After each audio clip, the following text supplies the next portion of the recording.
여러분 안녕하십니까. 6월 18일 북민전TV의 최종훈입니다. 오늘 시간에는 기생충 김정은까지 홍보에 나서나 라는 내용으로 말씀드리려고 합니다. 오늘이죠. 그동안 우리 대한민국의 외세가 아닌 민족공조로 판문점 선언과 4.27 남북정상회담입니다. 판문점 선언과 9월 평양공동선언 9.19 합의 이행을 촉구하며 맹비난을 퍼붓던 김정은 선전 나팔수들이 뜬금없이 한국 영화 홍보에 나섰습니다. 남한 드라마나 남한 노래를 엄격히 단속하고 그 처벌 수위도 심하면 처형까지 해오던 북한이 남한 영화에 대해 지적하며 자본주의 사회를 비판했습니다. 아마 여러분이나 저도 북한이 한국 내에서 상영되는 영화나 드라마를 지적한 것은 처음 듣는 소식일 겁니다. 그럼 북한이 거론하는 한국 영화는 과연 어떤 영화일까요? 네, 그렇습니다. 기생충이라는 영화인데요. 북한 선전 매체, 물론 대내용이 아닌 대외용이지만 18일 기생충 영화에 대해 교묘하게 지원포를 쏴줬습니다. 먼저 북한이 지적한 내용을 살펴보면 이날 조선이 오늘이라는 대외용 선전 매체는 한편의 영화가 시사해주는 것은 이라는 제목의 기사를 통해 영화 기생충 실명까지 거론하며 남조선에서 인기를 끌고 있다고 못 박았습니다. 인기를 끌고 있는 한편의 영화는 사람들에게 자본주의 제도야말로 부익부 빈익빈이 악성 종양을 안고 있는 썩고 병든 사회이며 앞날에 대한 희망도 미래도 없는 사회라는 것을 다시금 똑똑히 깨닫게 하고 있는 영화다고 역설했습니다. 그리고 이 영화가 인기인 이유에 대해서는 우리 언론 보도를 이용해 현재 가장 인기 있는 배우로 알려진 송강호를 비롯한 유명 배우들이 영화에 많이 출연한 데도 있지만 기본은 날로 극심해지고 있는 사회 양극화와 빈부격차의 실상을 실감나게 보여주는 데 있다고 했습니다. 어찌 보면 기생충 영화를 빗대고 우리 사회를 비판하는 듯 하지만 인기 있는 배우, 인기를 끌고 있는 영화 등 이런 묘한 말로 이 영화를 적극 홍보하는 것으로 보이죠. 자, 여기서 의문되는 것은 북한이 대내용 선전 매체인 노동신문이나 조선중앙방송이 아닌 북한 주민들은 전혀 접할 수도 없는 대외용 선전 매체를 통해 이를 지적한 것입니다. 한마디로 기생충 영화에 대한 홍보다 그겁니다. 이 매체에서는 현재 남조선에서는 자본주의 사회의 반이민성과 날로 심화되는 극심한 경제 위기로 하여 전체 주민의 16.5%가 실제 빈곤층으로 전락했고 부유층과 빈곤층 사이 소득 격차는 59배로 늘어났다.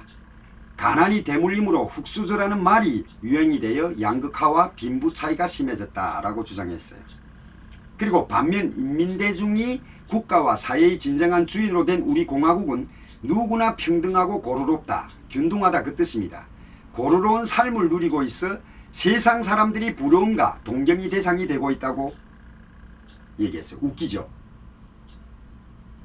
그리고 대중의 자주적 삶이 절대로 실현될 수 없다. 자본사회는 라고 주제넘는 비판까지 했습니다. 자, 여러분, 그럼 북한이 왜 갑자기 뜬금없이 한국영화 기생충에 대해 얘기했을까요? 먼저 기생충과 문재인의 관계를 보면 여러분들도 답을 찾을 겁니다. 문재인이 지난달 5월 26일이죠. 페이스북에 기생충으로 칸 영화제에서 황금종려상을 수상한 봉준호 감독에게 축하말을 전하며 수상자 기생충이 지난 1년 제작된 세계의 모든 영화 중에서 가장 뛰어난 작품으로 인정받았다. 매우 영예로운 일이다 라고 했습니다. 그러면서 아무렇지도 않아 보이는 삶에서 찾아낸 이야기들이 참 대단하다며 이번 영화 기생충도 너무 궁금하고 빨리 보고 싶다 이러면서 자신이 봉 감독의 팬이다. 갑자기 국민들을 대표해 깊이 감사드린다고 했어요. 자, 문재인이 여기서 국민들을 대표한다는 말은 왜 나왔을까요? 네, 그건 국민들을 선동하는 것이죠. 이날이 무슨 날입니까? 청해부대 최영함 입항 한양 행사에서 숨진 고 최종군 하사의 연결식이 있는 날이었습니다. 그런데 군 통수권자가 연결식에 참석도 안 하고 조문도 안 보내놓고 기생충 영화 홍보에 나섰습니다. 왜죠? 왜긴 왜겠습니까? 이 기생충 영화를 통해 자신이 하고자 하는 대기업, 즉 부자들을 때리고 빈민을 구제하며 다 같이 잘 사는 북한식 사회주의 정당성을 선전하라고 하는 의도죠. 아닙니까? 여러분들 보았을 때는 아니라고 생각합니까? 제가 너무 삐딱하게 보고 문재인이 싫어서 아무거나 막 갖다 붙이는 건가요? 아닙니다. 자, 이 기생충 영화에 대해서 얘기 좀 합시다. 저는 이 영화를 보질 못했어요. 그런데 이 영화에 대한 줄거리를 보고 제 소견을 말씀드리는 것입니다. 조국을 지키다 희생된 병사의 연결식에도 참석하지 않으면서 이 영화를 무리하게 홍보한 문재인이 결단으로 일단 현재 관람수가 800만 명이 넘었다고 합니다. 민주당에서는 줄지어 영화 관람을 하느라 정신없다고 하네요. 이 영화가 국민들에게 전달하고자 하는 패턴은 지금 현재 일반인들이 삶이 팍팍해지는 이유가 좌파 정부의 잘못된 정책이 아니라 자본주의라는 나쁜 시스템 때문에 저소득 계층은 어차피 가진 자본이 없기에 자본이 없이 평등한 사회, 국가가 모든 것을 소유하고 평등하게 나눠주는 사회주의를 받아들이자는 생각을 하게 하려는 것입니다. 김정은 정권이 주장하는 부러움과 동경의 대상인 강범한 인민대중의 자주적 삶이 있는 사회주의를 인정시키려 하는 영화다 그겁니다. 막노동을 하며 살아가는 사람들이 사회주의를 하면 주 5일 노동을 하고 사무직 노동자처럼 월급을 받을 수 있다는 약속을 해준다면 이 얼마나 달콤한 유혹이 되겠습니까? 문재인 정부의 경제 파탄 정책으로 서민 물가가 너무 오른 지금 평민들은 미래가 두렵습니다. 하지만 이 사람들에게는 현 정권이 주는 보조금이 불확실한 미래에 대한 안정감을 줄 수 있다고 생각한다 그겁니다. 이 봉준호 감독은 어떤 사람이냐? 비주사파 계열의 사회주의자다 그겁니다. 이 봉준호는 이념이 깔린 영화를 제작했고 지금 이 시기에 문재인 정권이 잘못된 정책에 대한 판단을 흐리게 하기 위한 술책으로 이 영화를 개봉했다 그겁니다. 결국 한국 역사를 기생충 후, 기생충 전으로 나누어 많은 평민들이 자발적 사회주의를 지지하도록 만드는 내용이 담겨있다 이 말씀입니다. 이 기생충이란 영화에는 이 영화가 일반인들에게 반응이 좋은 것은 그동안 우리 사회에서 부자들이 일그러진 삶을 많이 다뤄왔어요. 하지만 빈자들이 괴물로 살아가기 어렵기 때문에 괴물이 될 수밖에 없는 이 현장을 다룬 것이 처음이기 때문입니다. 기생충에 등장하는 빈자 가족은 바퀴벌레가 나오는 반지하 방에서 이웃의 와이파이를 훔쳐쓰고 피자 박스를 접는 일거리로 치킨과 맥주를 간신히 사 먹으며 길거리 소독차의 소독약을 집안에 들여서 소독하는 것을 리얼하게 다루었어요. 이 빈자들이 삶을 그렸다 그겁니다. 반대로 부잣집에는 온갖 신선한 과일이 넘쳐나고 라면에는 한우 등심을 듬뿍 넣어 먹는 것을 다루어 이 사회를 이간질하고 있다 그겁니다. 기생충에게 기생하고자 하는 더 작고 약한 기생충 존재를 다룬 이 영화는 본질 그 자체가 빈민들이 부자들에 대한 악감정을 가지게 하고 이는 지금 현 정부의 대기업 죽이기에 편들고 나선 거예요. 여러분들 생각은 어떻습니까? 우리 사회의 일반인들, 즉 북한이 비난한 흑수저들은 도덕이나 상식 같은 것이 존재하지 않고 사기와 누명, 씌우기, 약점 잡기 등 악행이 거침없이 저질러지는 것으로 묘사한 이 영화는 일터에서 성실이라는 이들에게도 모욕감을 준 영화이기도 합니다.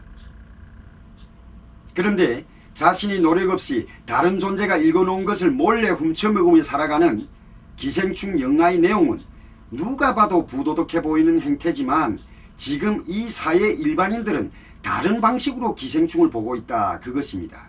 이 얼마나 위험한 겁니까? 이 영화를 보면서 냉정하고 정확하게 판단하는 인간들이면 이미 기울어진 이 사회, 공정함이라는 것은 없고 스스로 살아갈 방도조차 없는 상황에서 기생충으로 살아야 하는 그들의 삶이 사람이 먼저다라는 슬로건을 내세워서 대통령이 된 문재인. 경제는 엉망으로 만들어 놓고 북한 퍼주기에 연임이 없는 문재인 정부에서 살고 있는 우리들이 삶이라고는 왜 생각을 못 해봤어요? 그렇게 지금 생각을 해보지 않았어요? 네. 문재인 정부는 이 영화를 통해 지금 자신이 서민을 위한 정책을 하고 있다고 자찬하고 싶겠지만 우리보다 수십 년 자본주의 사회를 개척한 일본의 한 언론 매체가 영아 기생충의 흥행에 문재인 정부의 경제정책 실패가 영향을 미쳤다고 똑부러지게 비판했어요. 뉴스위크 일본판은 지난 13일 경제가 빠르게 악화하는 가운데서 한국에서 큰 인기를 얻고 있는 기생충은 일본 영화 어느 가족이라는 영화와 똑같은 영화라고 지적했습니다. 자, 일본 영화 어느 가족, 원제는 좀도둑 가족이라는 책에서 나온 건데 이 내용은 바람난 남편으로부터 버림받고 혼자 사는 할머니와 그녀의 에게 기대어 사는 범죄자로 자라나는 아이들의 이야기를 다룬 영화인데 기생충 이 두 영화 모두 빈곤과 가족의 이야기를 다룬다는 공통점이 있다는 거예요. 그러면서 뉴스위크는 문재인 정권이 경제정책 실패와 겹쳐라는 부제목 아래 지난 2월 한국의 경제학자 약 1,400명이 참석한 경제학 공동학술대회에서 문재인 정부의 소득주도 성장 정책을 실증적으로 분석한 결과 현 정부의 경제정책을 사실상 실패라고 단언했다고 전언했습니다. 이어 실제로 삼성전자의 올해 1사분기 영업이익이 지난해 같은 기간보다 60% 줄어들었고 지난 1사분기 실질 GDP가 전 분기보다 0.3% 감소했다며 취업률이 떨어지고 빈부격차는 심해지다 보니 관객들이 현실적으로 공감하며 이 영화를 받아들이는 것이라고 분석했다 그겁니다. 한마디로 기생충이라는 영화는 문재인 정부에게 도약이 된 영화가 되고 말았다 그겁니다. 자, 북한은 자본주의를 비판하고 사회주의 우월성을 이야기하며 이 영화에 대한 한산을 가지고 있던 문재인에게 지원포를 쏜다는 것이 오히려 문재인 정부의 경제 파탄을 비판하게 되었다 그겁니다.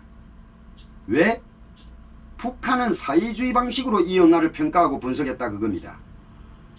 그러나 여기는 엄연히 자본주의 사회이기 때문에 영화에 대한 평가도 자본주의식으로 한다는 것을 또 똑같이 분배하는 사회주의와 다른 방식으로 평가한다는 것을 북한은 망각했다 그겁니다. 그러니까 주제넘은 짓을 했다 그거예요. 네. 오늘 영상은 여기서 마치고 내일 다른 영상으로 찾아뵙겠습니다. 북한 주민들에게 자유와 인권이 보장되는 그날까지 화이팅입니다.